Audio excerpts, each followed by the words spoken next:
Signal, une aventure dans l'espace, trop rationnelle.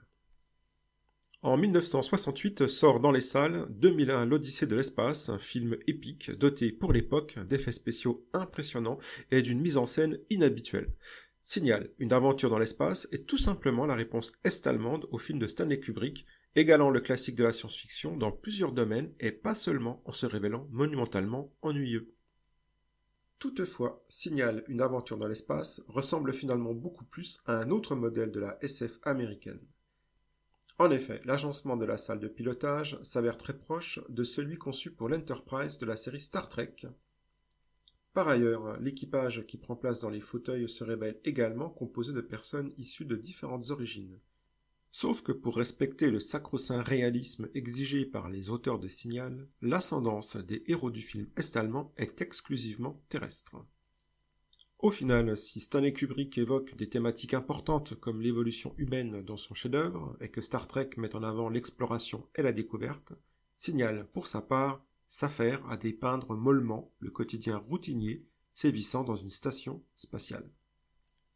Pourtant, le moteur de l'intrigue aurait pu être le sauvetage d'un vaisseau complet de la flotte spatiale humaine, tragiquement disparu sans laisser de traces. Ce ne sera pas le cas, puisque le couronnement de l'opération ne fait aucun doute, au point que personne ne s'émeut du sort des naufragés. Dès lors, la fameuse aventure promise par le titre du film se consacre intégralement aux corvées de la vie courante des astronautes. Et contrairement aux missions spatiales retracées dans les films américains, les vaisseaux spatiaux est-allemands s'avèrent d'excellente constitution. En conséquence, jamais une panne ou un matériel défectueux convie les mécaniciens à faire acte de bravoure qui, à la place, s'activent à machinalement manœuvrer les machines. L'équipe sélectionnée s'avère en outre fort compétente. Chacun reste au poste où il excelle et ne commet donc aucune erreur. Les décideurs font toujours les bons arbitrages et les doigts de ceux qui appuient sur des boutons ne ripent jamais au moment d'exercer une pression. Cette organisation permet à tout le monde de travailler en toute efficacité, ainsi que dans la bonne humeur. En effet, entièrement dévoués au modèle socialiste, les protagonistes ne se montrent jamais titillés par l'envie, l'ambition ou la convoitise. Autant de sentiments grossiers, certes, mais permettant parfois d'heureux rebondissements, à base de trahison par exemple. Les membres de l'équipage ne connaissent même pas le stress au travail. En clair, tout roule comme sur des roulettes, même dans l'espace. Le scénariste applique à la lettre la célèbre formule d'Hannibal dans l'agence Tourisque « J'adore quand un plan se déroule sans accroc ».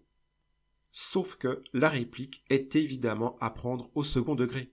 Le piquant dans la vie et dans les films, c'est justement quand ça ne se passe pas comme c'était prévu. C'est quand il faut s'adapter au coup de théâtre que l'adrénaline monte.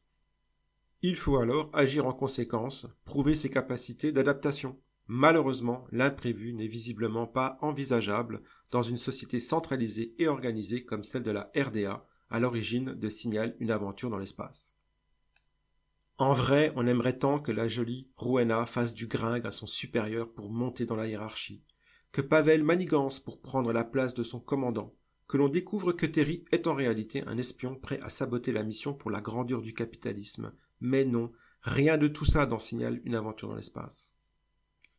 Toutefois, grâce à la photo soignée de Otto Hanisch, ainsi qu'aux effets spéciaux bluffants de Stanislav Dulce et de Kurt Marx, Gottfried Kolditz livre un film d'une grande beauté, lui qui, quelques années plus tard, signera un bien plus surprenant et psychédélique dans La poussière des étoiles.